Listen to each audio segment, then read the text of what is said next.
Great. So today is June 16th, 2021. The time is 5:08 p.m. and I am calling to order the Baldwin Park City Council special meeting. City Clerk, can I get a roll call? Yes, thank you, Mayor. Councilmember Daniel Damian. So at this moment, I'll make a motion to excuse Councilmember Damian and Councilmember Garcia. Can I get a second? Second. Any objections? No? Continue, City Clerk. Thank you. Councilmember Paul Hernandez. Mayor Pro Tem Alejandra Avila. Here. And Mayor Emmanuel Estrada. Here. Thank you for that. Chief Deputy City Clerk, is there anybody looking to speak? Great. So at this moment, we will move on from public communications. And I believe we have an open study session and presentation by Terry Muse regarding solid waste rate increase. Yes. Yeah. If I may, I'd like to do a short introduction. So good evening, Mayor and members of the City Council. It is a pleasure to be here with you tonight. We have put together a brief presentation with regard to the proposed adjustments to solid waste rates as proposed by Waste Management. Waste Management is the exclusive franchise hauler for the city, and we're about to enter our 8th year of a 10-year term. Per the franchise agreement, Waste Management may request annual adjustments to the maximum rate schedule to reflect changes in the cost of doing business and to pass through those changes in terms of rate increases to their customers. Notably, Waste Management may request increases based on unusual and extraordinary costs arising from changes in, for example, state and local government programs, new laws, new mandates, and cost. And conditions affecting cost. However, rate increases are not automatic.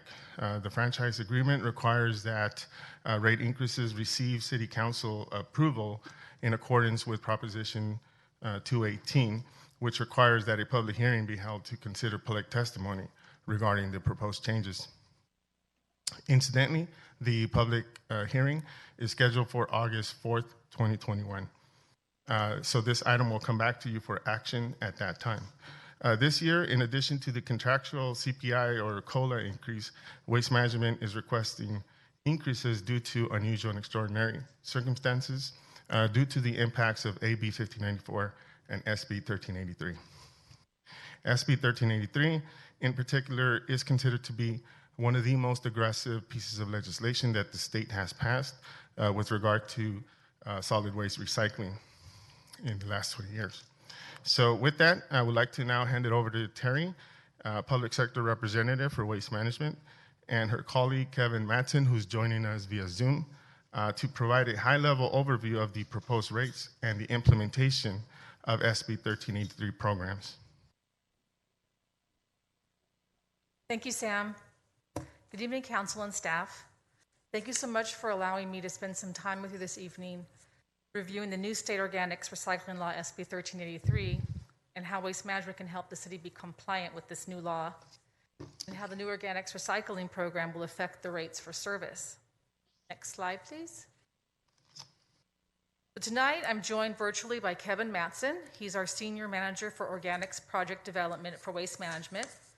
And together, we will review the extraordinary rate increase submitted by Waste Management for SB 1383 compliance, review the key findings of a study that CalRecycle performed on the state's SB 1383 infrastructure, look at the local infrastructure for organics, talk about an RFP that Waste Management conducted to try and find the best possible price for organics for our cities, and finally, give you some information on Waste Management's South Valley composting facility. Next slide, please. This chart breaks down the rate adjustment and the extraordinary rate adjustment that we've asked for this year. It consists of 3 components: CPI, which Sam explained is the normal yearly price increase that our contract allows for, and also an extraordinary increase for green waste and food waste. So you'll see on the first line that the CPI increased from 481.9 to 498.7, and this is using the garbage and trash CPI for the U.S. average. So overall, the increase was 3.49% in the overall rate.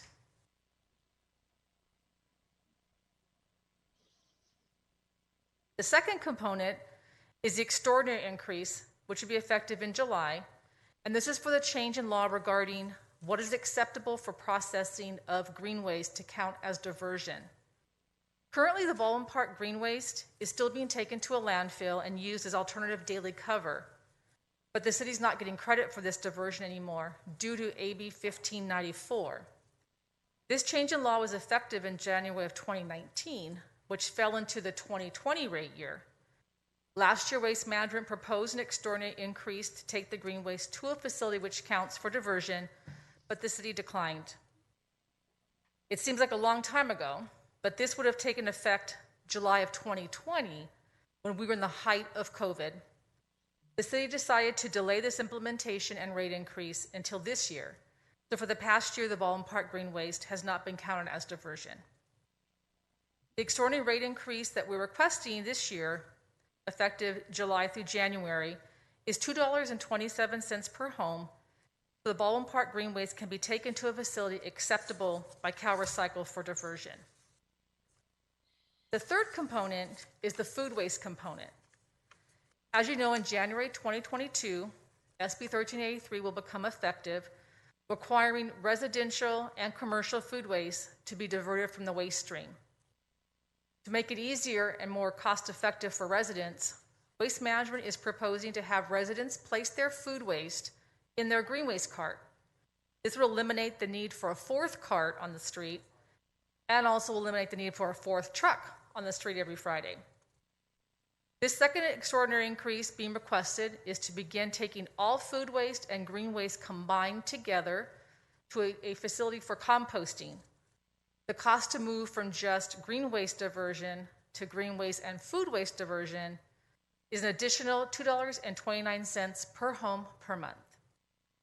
I know you're thinking, wow, why does it cost so much for composting?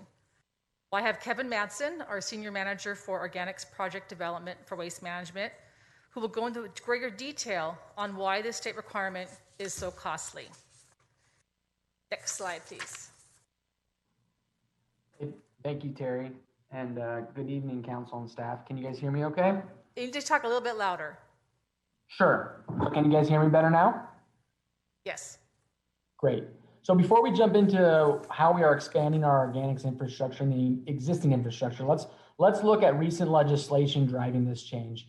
AB 341 and AB 1826 in 2016 that was focused entirely at businesses and phased in by generating volume of organics. AB 1594, which only started 18 months ago, when we saw the first major substantial shift in green waste volume in Southern California.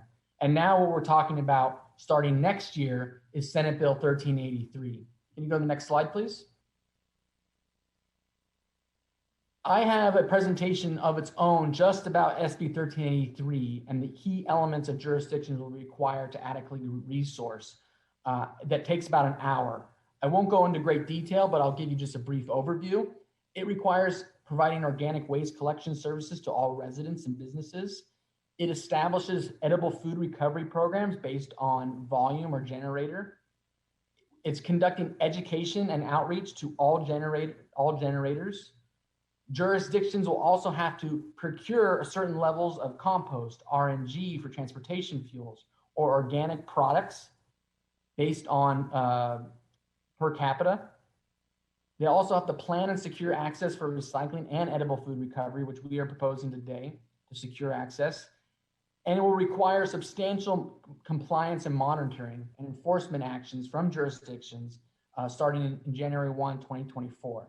Next slide, please. But what I really wanted to focus on today was just to talk about the infrastructure and how the dynamics of organics are changing in Southern California. Cal Recycle's SB 1383 Infrastructure and Market Analysis Report. The report represents the results of a comprehensive statewide survey of California composters and AD infrastructure. It includes the status of these facilities, types of feedstocks processed, existing and future processing capacities, and conditions for marketed organic products, and also barriers to these facilities' expansion. I'm going to hit throughout this presentation key elements, one of them being that the report finds there is available capacity today. There's about 4 million tons of available permitted capacity for composting and anaerobic digestion. This capacity is not conveniently located, which brings me up to my next point, increase hauling distances. Sorry, I don't mean to interrupt, but can you ask him to speak louder? Because he kind of goes in and out. Sorry, can you hear me better now? A little bit louder. Just All right, maybe I might have closer. to yell. My apologies. So capacity is limited by various factors, but one that we have to appreciate is access available capacity may significantly increase hauling distances like landfills and like biosolid facilities. But good news, the third point here, markets are robust. So agriculture still and remains the single largest statewide market for composting, and it's identified again in this report. Next slide. The next 3 slides emphasize the unique geographies of Southern California with organics. This map, and I don't expect you guys to make heads or tails of the details, shows Sacramento. The shades of green are potential outlets for organics material. The yellow and orange is census blocks or population density. This is Sacramento at 25 to 50 miles. There's a tremendous amount of agricultural land for organic products available. Next slide, please. Now this is Southern California. And as you can see, the scale has already increased, where we're looking at over 150 miles just to get to agricultural pockets, the most robust being the Central Valley. Now, yes, there are agricultural pockets in Inland Empire, Coachella Valley, and Ventura, but according to this infrastructure report, even Southern California composters, 75% of the organics and end markets end up in the agricultural region, which is in Central California. Next slide. Another very unique Southern California geography is ADC, or alternative daily cover. This was processed green waste getting used at the end of the day on landfills. And it counted as beneficial reuse until 2020 with AB 1594. So this maps from Cal Recycle, and it shows 46 landfills in 2019 that were using green waste as ADC. The largest 4 landfills using 100,000 tons per year were all located in Orange County, San Diego, and Los Angeles County. The next 4 out of the 5 largest, for 50,000 to 100 tons per ton per year landfills, were also in Southern California, just showing the unique shift that needed to happen from even 2019 to now. Next slide. This is a map that currently shows that 148 facilities process yard waste from municipal sources today. And we rely on a network of these that I can go into detail with. Only 19 of these facilities are permitted to include food waste. And as Terry mentioned, the most streamless method for collecting food waste from our residents is exercising our yard waste bin instead of a 4th cart. Next slide. So that this table highlights some of those green dots that we've partnership locally, regionally. So we have Agrimin Chino that we've been sending material to for a long time, cannot take food waste. Agrimin Ontario cannot take food waste. Recycle wood products, which we have used out of our Azusa MRF to compost food waste, will not be able to accept food waste in the future.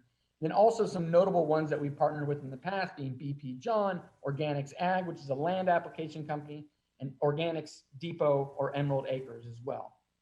Next slide, please. Here's the detail list out of those 19 dots that are permitted for food waste. And while I wish I can go into detail of all the notes, I will leave you with the notes that go into detail of if there's processing capacity today, if they're full with processing capacity, and even such examples as CR&R AD, which is locally, but looking at about $135 to $150 per ton just on the tip fee alone. Next slide, please. The majority of those green dots that we saw in that map of Southern California were chip and grind, or what we call notification permitting tier composting. According to the report in Cal Recycle, chip and grind facilities won't help with food or related materials. Yes, they can take in municipal sources from green waste, but they cannot process our soiled food waste or soiled paper that's going to be needed with SB 1383. The next point that the report points out is collection drives infrastructure, not the opposite. So composting facilities go through an arduous process of expanding when the collection programs are implemented or expanded, not before. So here's a compliance criteria chart that I helped make that shows price ranges and if we're in the compliance criteria for residential food waste, commercial food waste, and pathogen reduction. As you see to the far right, while though it's cheaper, it's not in compliance with SB 1383. Same thing with the notification composting permitting tiers. It's not until we look at our own infrastructure, and which I'll talk about here briefly, that, like our WM South Valley facility and some of the facilities we plan on partnering with, that all three boxes have been checked. Next slide, please. Lastly, the infrastructure report makes two very clear findings. Developing a new composting facility or expanding an existing one has become more challenging. The state's own reports estimate that nearly 90 additional compost facilities will be needed to hit SB 1383's goals.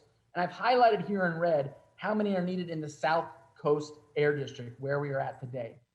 So rules and barriers we've seen these in the two largest air districts in the state, the San Juan Key and the South Coast, that provide significant barriers for emission control devices and expansion for handling food scraps. These trends seem to be increasing and not decreasing. Waste Management recently developed a 500 ton per day composting facility at our Altamont landfill, and that's outside of Livermore in Northern California. That facility spent $1 million on purchasing air emission offsets alone, while previous years, few composting facilities would have to incur such cost. So this expansion that I'm going to be talking about has to be done with air and water quality standards, which is necessary. So that includes a more substantial cost, but more importantly, when we're talking today, is time to market. Next slide, please. So what is WM doing to expand our SB 1383 organics processing infrastructure? We released an RFP the same day SB 1383 was signed into law. From the 26 potential organic processors, so we even expanded into the Northern California market, we received 5 proposals for commingled yard waste, food waste. There were no local proposals from Southern California Basin, i.e. San Diego, Inland Empire, Los Angeles. And one of the 5 proposals was a development project, so not existing infrastructure. So WM is moving forward not only with our own internal infrastructure at South Valley, but also commitments with ecology composting in Arizona for our Inland Empire region, Synagro Southern Kern Industrial Composting Facility, which would be highlighted here out of our Azusa Murph facility, and Recology in Lamont, California. Please note that Synagro and Recology require processed ground material, so it is a benefit to our infrastructure that we have a processing facility at our Azusa Murph. Our Azusa Murph. Next slide, please. Besides that, we also do have a local area and static pile composting system that speeds up the process of composting. We're developing it with a local partner in the San Diego Inland Empire region. Unfortunately, I'm not able to disclose who that local partner is, but it will be soon, and we'll be happy to share that with you. We're also developing an AD, horizontal plug flow AD to RNG at our Lancaster landfill. As you can imagine, looking at our own infrastructure, Lancaster was one of the ones chosen because of our closest neighbor is about a mile away, and there is a pipeline connection. So there'll be more details to come with that. The goal message here is that we have a tremendous amount in our pipeline and exploring acquisitions, but there needs to be an interim process to get into compliance. And we're happy to do an annual review of that capacity. But what do we have today that's existing? Next slide, please. So our first composting facility in Waste Management Southern California market area, and it won't be our last, is our WM South Valley site. It's a 35 permitted acre site, 1,000 ton per day permit limit, about 156,000 tons per year annually. It's a traditional windrow composting, a premier maker of composting in the agricultural and Central Valley region, and it accepts materials permitted for green waste, food waste, liquid food waste, wood waste, and digestate. Next slide, please. So that's all I had today, and I know it went rather quickly, and I'm happy to answer any questions, but that was kind of an overview of the infrastructure coming down in Southern California and some of the challenges and uniqueness to Southern California geography. Thank you.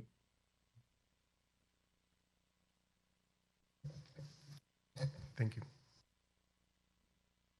Do you want me to take questions or?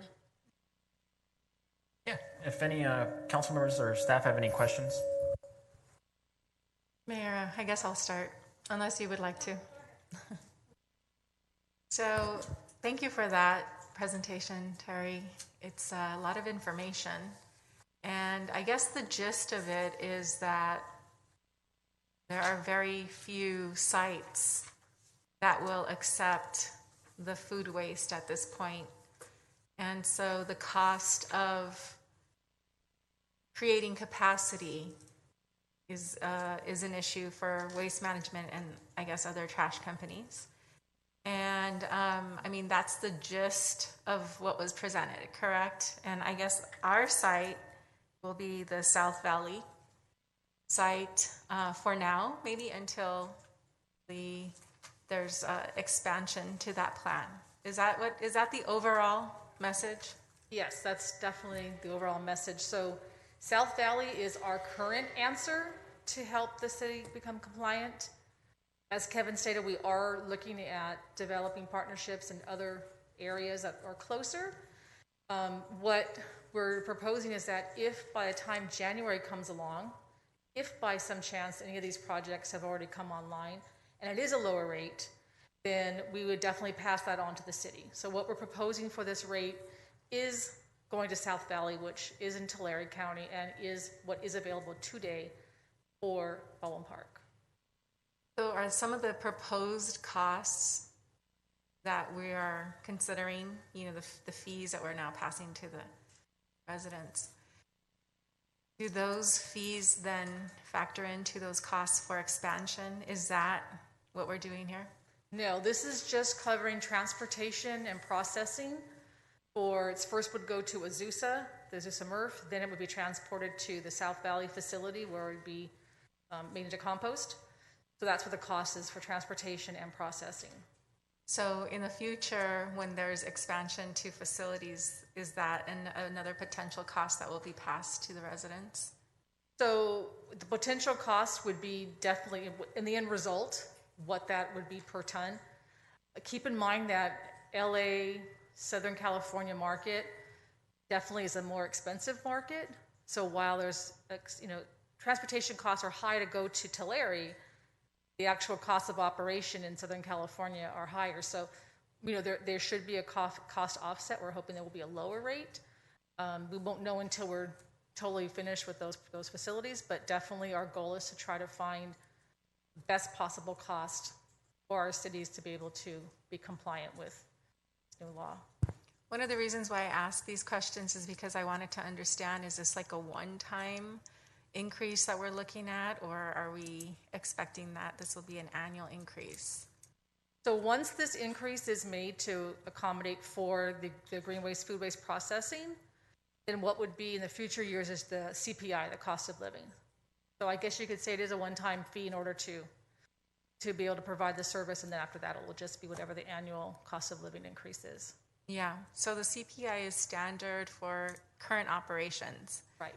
And so now with this food waste, being diverted, so the cost will just be a one-time is what we're anticipating, and then in the future, the cost, of what we're, I guess, absorbing this year will be able to support future operations.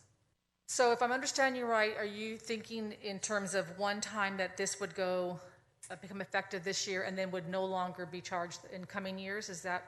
Well, that's a good question. I understand that it's going to be increased, by let's look at the food waste, diversion.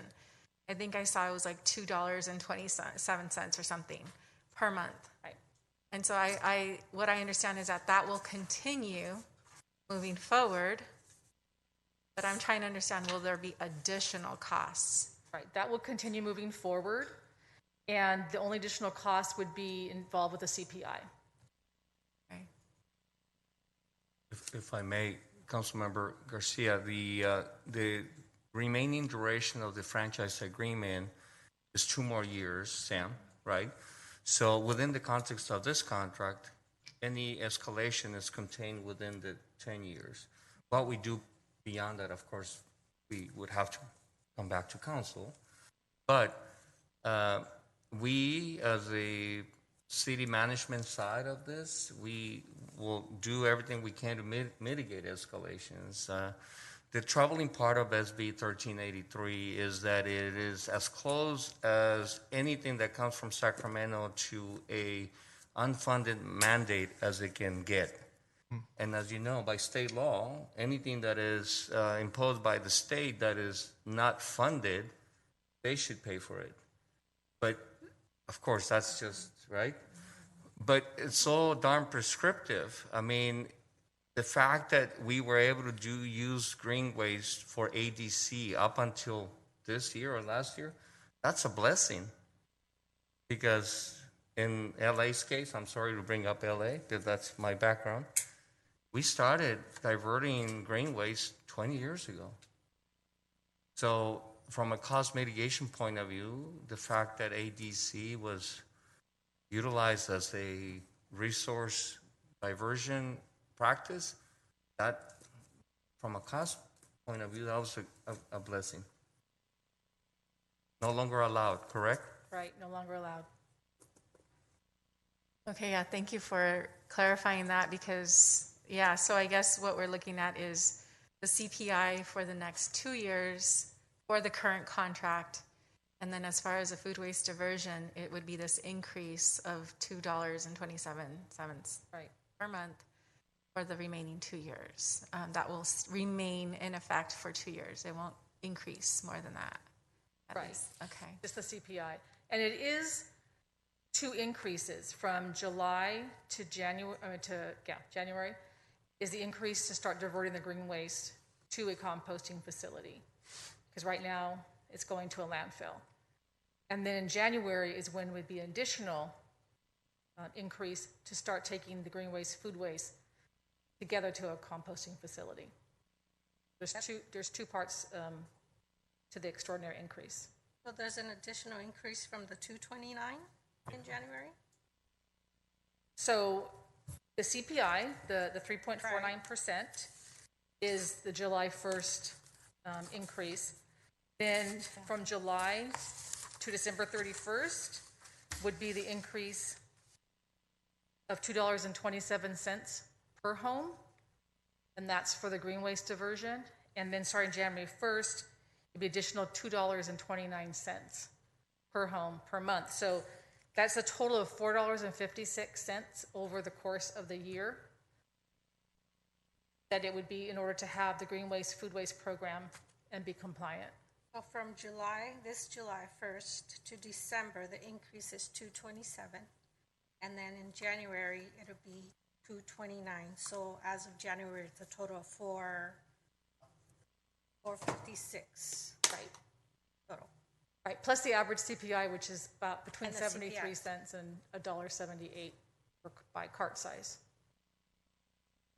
Now, I was going to ask thank you, Ms. Garcia. I was going to ask the exact same questions about the cost. I also have another question. The container the green waste container the residents have now, it's not a very large size, and right now they're probably putting the food in the regular trash can.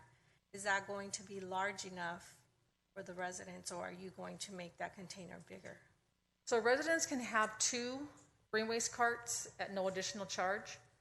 So we're anticipating that they'll be able to fit their green waste in 2 carts. A lot of people currently have just 1 cart, so they'll have the ability to get a second cart at no additional charge. And it's we really don't know exactly how much organic waste is going to be diverted from the trash can into the green waste.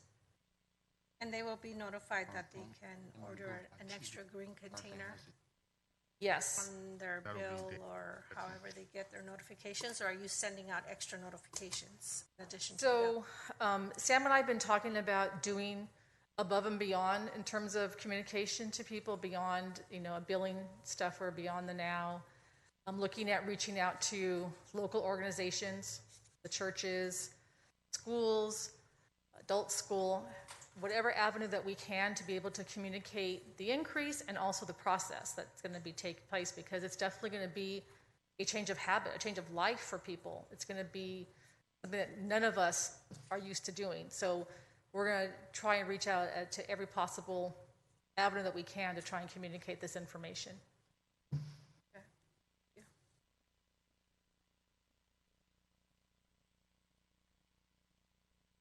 Or did you have a question? No, my only concern is that it seems that over the span of a year, residents and stakeholders in the city have a potential of reaching an almost $7 raise within that year. Is that correct? Yeah, if they have, say, for example, a 96-gallon cart size, yes, that could be. And then how do we calculate the raise? The regular trash rates? No, the ones regarding the Anyways. state mandate. So that's what we do is we take the pounds per home, and that's how it's figured out what the cost would be, because organics is all based on weight. Pretty much anything trash, recycled, it's all based on weight. So that's how we come up with the figure for the green waste, food waste increase. And I can tell you how much Baldwin Park, per pounds per home that Baldwin Park currently has is 112 pounds per home per month is what is generated. And that's generated because when we collect the from the green cart, that's how we're measuring the organics. That's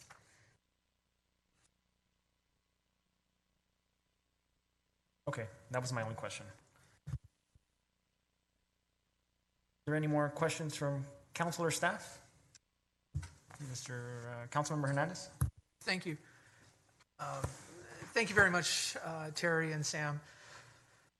Just out of curiosity, as we understand this, what are the consequences if we were to delay implementing the green waste and the food waste adjustments?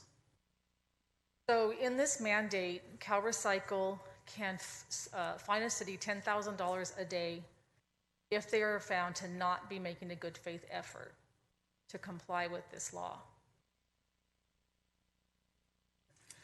The second question I have is, given everything that we've gone through COVID, is there any updates or legislative pushback or postponement in regards to these two items?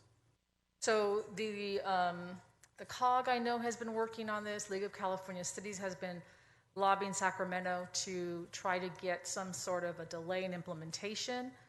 And the state has adamantly said no, there's no delay in implementation regardless of COVID.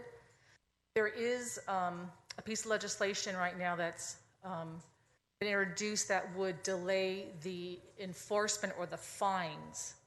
So not delay the implementation, but that the state could not start fining cities starting January 2022, because the way the law is written, they can start January 2022. And in regards to this, what other jurisdictions have already started to move forward with these fees, at least those that you guys represent? So, as you know, this is price increase season for just about every city. Most of them are this week and next week is when they're going to be going before their councils. But already Norco already has adopted, they adopted it last year, an organics program. Rolling Hills Estates just recently last week adopted one. Trying to think. Kevin, do you know of any other cities that have adopted the organics program? No, but we're having, tons of conversations right now with every city. I'm sorry, I didn't hear you. What'd you say? No specific examples from last year, but every city's being approached this year. Yeah, so we're going before all of our cities at this point, and just about every city is going through this.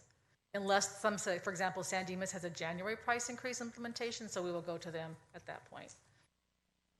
In relationship to the private commercial users, how does that affect them?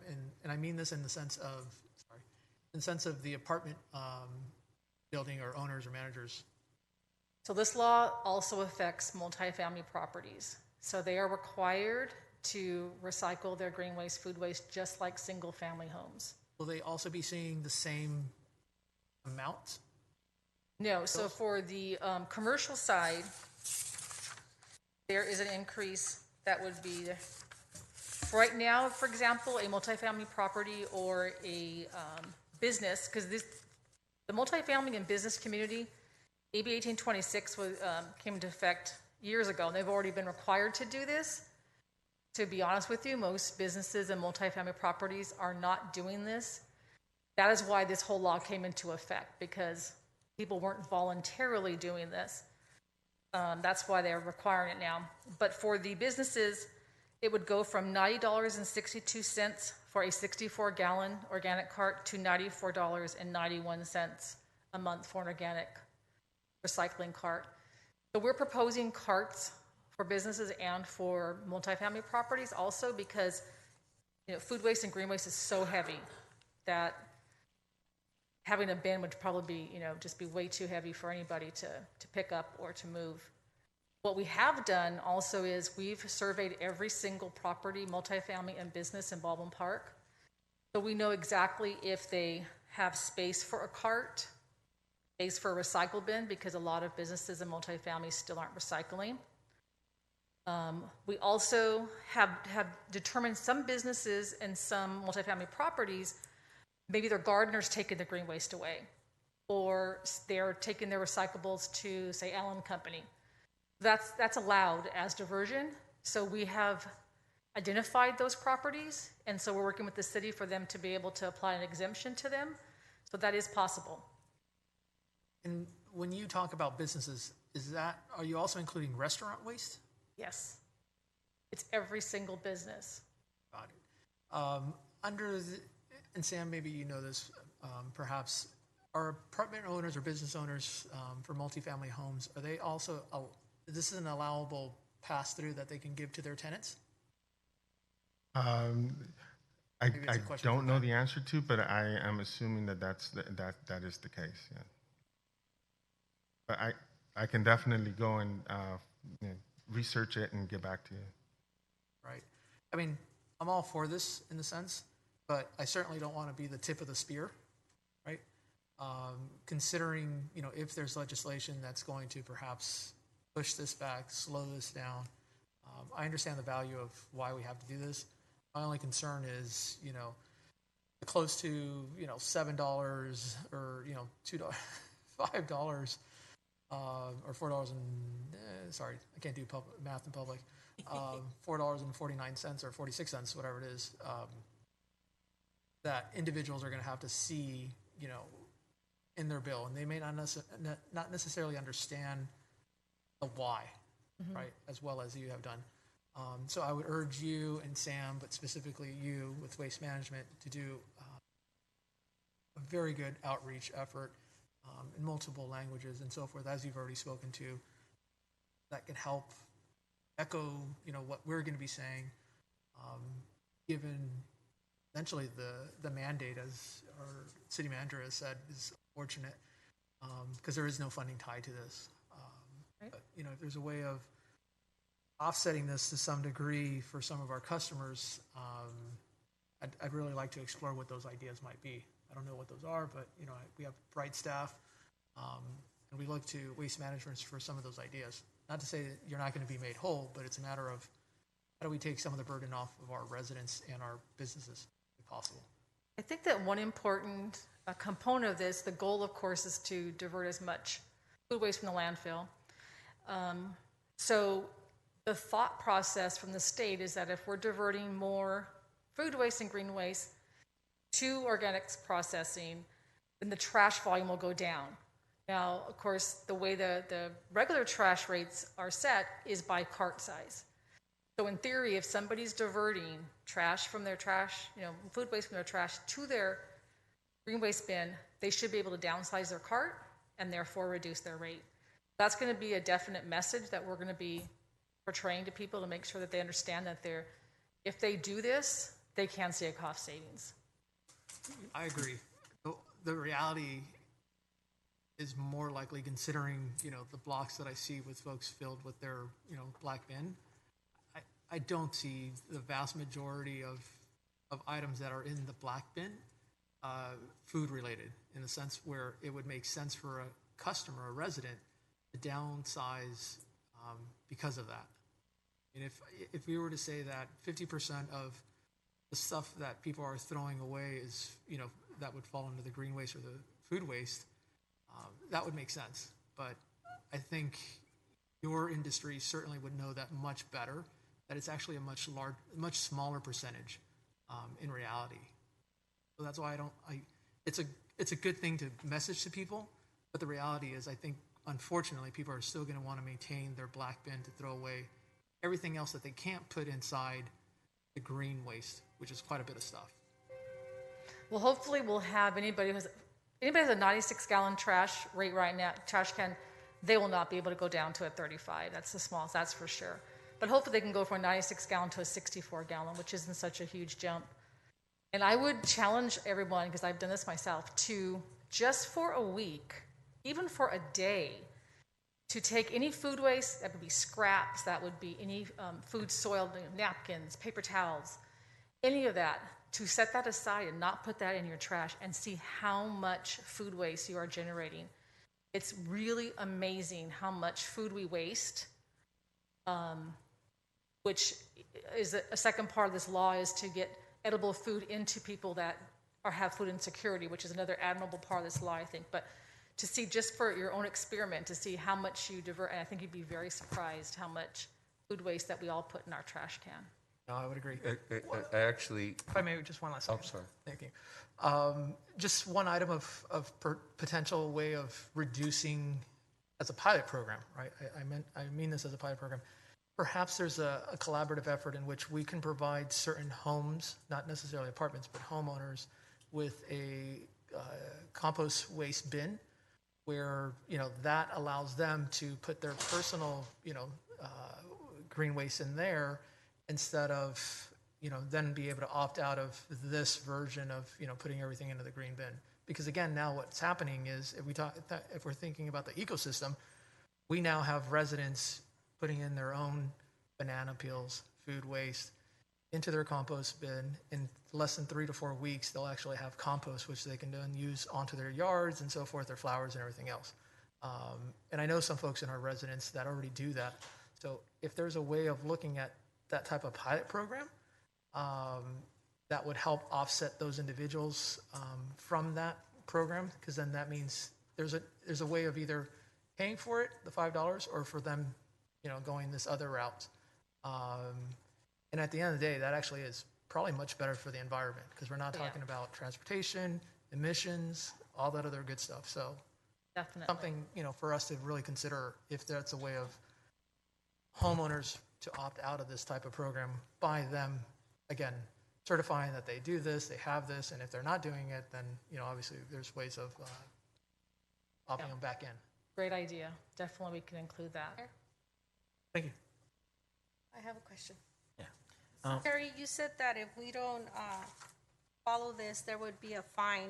What is the deadline for the cities to comply? January 1st, 2022. That's for every single city. So if, let's say, all the surrounding cities that have waste management are not complying, everybody will be fined. And what is the fine you said?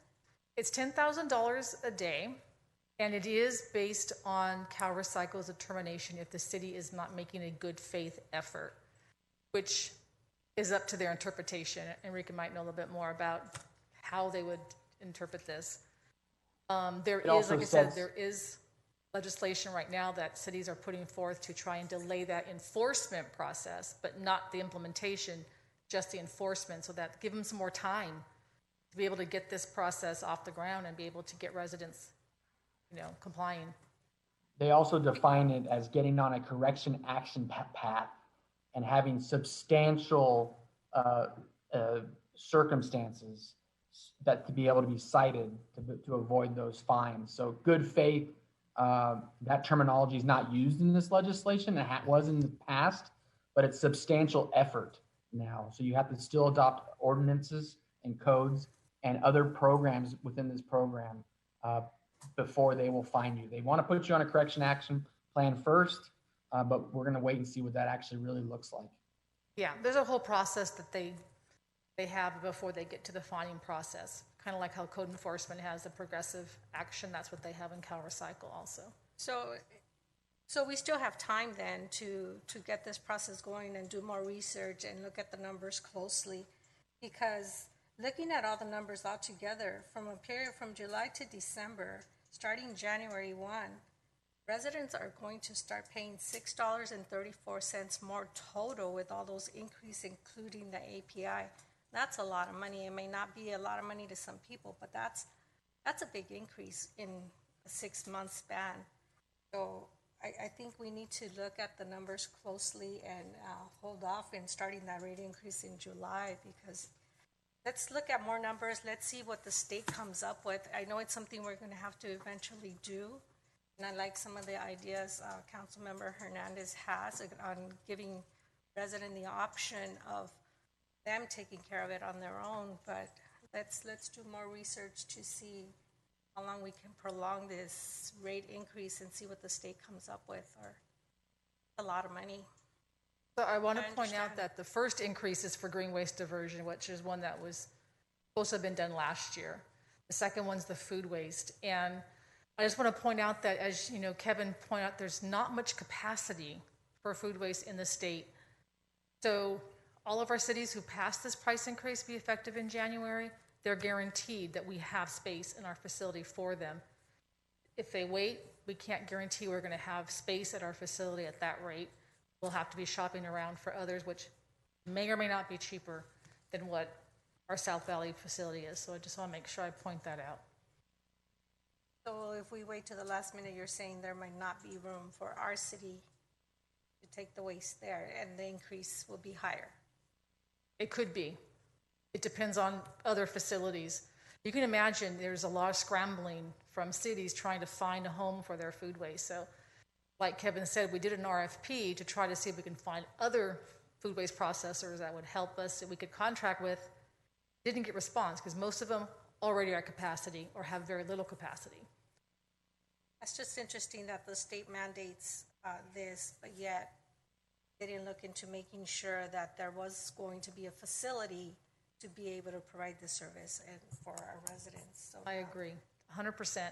Although one thing that Kevin had mentioned is that the way the composting industry operates is that they don't build it bigger, waiting for capacity. As the capacity gets generated, they start expanding. So hopefully this says, they're hoping that in the coming years that there's going to be enough capacity. See what AQMD says. If AQMD lets to have very many more facilities built in our area, which we know they're very strict about air quality, which these obviously are ones that could, contribute to smell, air quality. So it's going to be interesting to see how this all plays out, definitely. And the state seems to have put the cart before the horse, but this is what they have dealt us. And you said you're working with someone else, a company you can't disclose.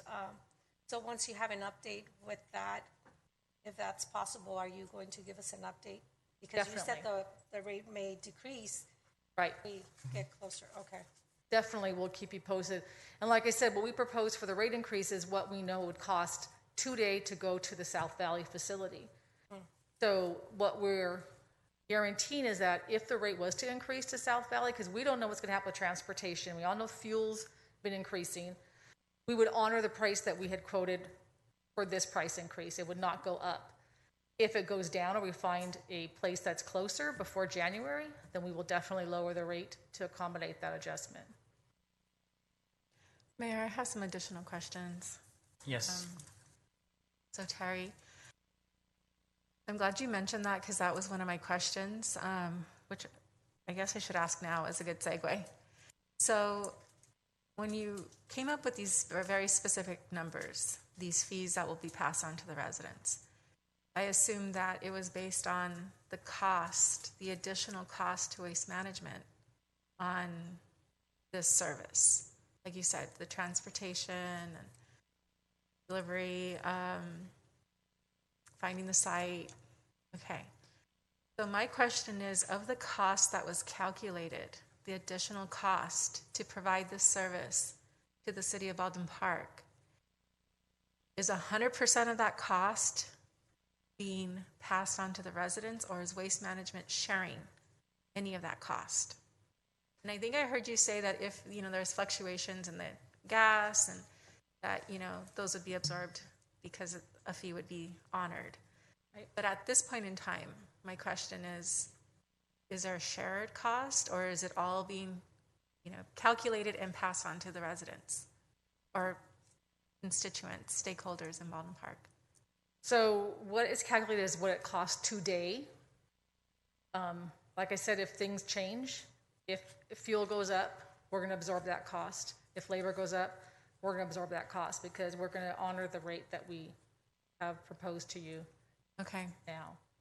So Yeah, no, I'm hearing the answer. It's basically 100% of the cost has been calculated and is being,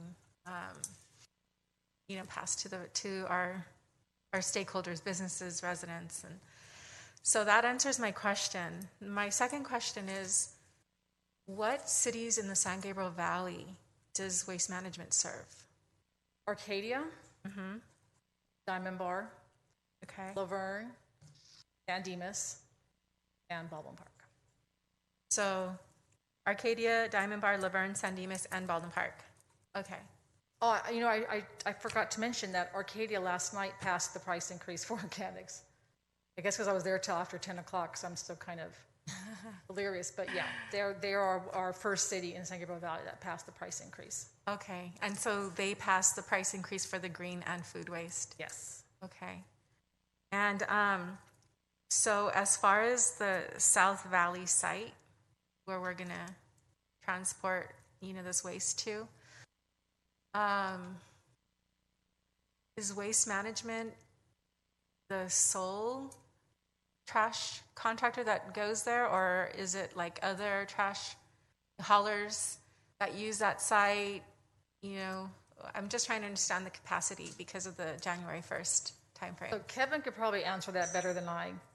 Yes, Did you hear we the question? own and operate the South Valley Compost Facility. We do accept third-party volume today. We have been told that not to extend it past 2022 to ensure that we're maximizing as much of the volume from the Southern California Basin from our franchise customers. And until then we can explore other third-party agreements with local Okay. county and other haulers. So if I heard him correctly, so South Valley site is controlled by Waste Management, and currently you accept third party, but that's going to be put on hold to reserve the space for the franchise cities. Right. Okay. For January 2022. Okay. So that's good to know. And I think for me, because I know that we had met, months ago, so thank you for getting in front of us and, getting in front of the issue. And I appreciate how you and Sam have been informing us as this has developed. It is still a lot of information to absorb at the moment. And so I think I would be prepared to move forward with the CPI because I know that that is part of our contract and that's a standard approval that we do every year. And I wouldn't want to hold that up because it only compounds the price and the cost at a later time for our residents and stakeholders. But I would like to study the green waste, food waste a little bit more, and then also to know what other cities are doing. And I would feel a lot more comfortable if we just at least had one more conversation around this to answer some of the questions and considerations. But I would be willing to move forward with the CPI increase. So Sam and I are definitely monitoring other cities. Like I said, this next couple of weeks is when there should be a lot more information about that. I have to say, it seems like cities are all waiting to see what each other is doing. They're kind of taking the same position that you are. So it'll be interesting to see, what ends up. Okay. So as far as Arcadia, did they deviate from what was presented at all? No. Okay. We actually, they adopted a 10-year extension. And within the 10-year extension was the price increases for the green waste and the food waste. Similar two-step process, July to December 31st, and then January on forward. Well, we can consider Arcadia as part of our analysis and just to understand. I believe the increase in Arcadia was over $10. Not quite. I have that here. It was close to it. A total of $7.55. So again, it goes by weight. Arcadia has almost twice the amount of tonnage of green waste organics than Baldwin Park. So, which is why it's more expensive for them. Okay. Well, if we could factor that in and consider what some of these cities are doing, Sam, and then Absolutely. we can have another conversation. But that would be my recommendation. $7.55. That was with the two combined. Right. plus the CP, well, yeah. So they had a,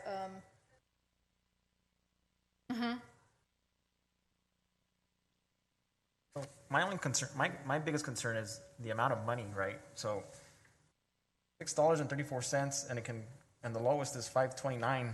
It adds up, right, for the families.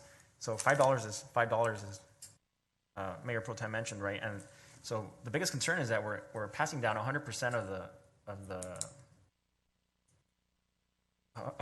the problem to our residents, you know, and I think that there should be a way to see how we can work with waste management and the city, figure out a way to try to mitigate that at least a little bit. Even with the CPI, we're coming out of a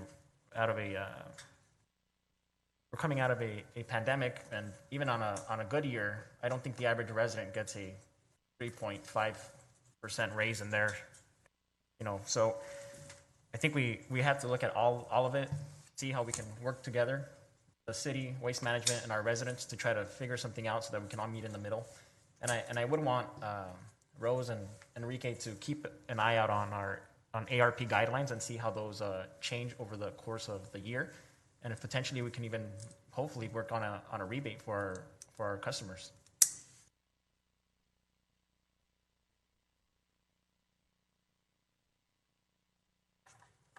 thank you for your time.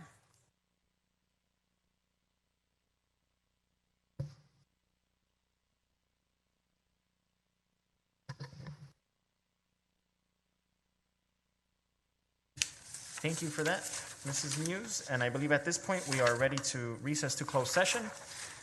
Is that correct? Great. Okay, so we are recessing to closed session.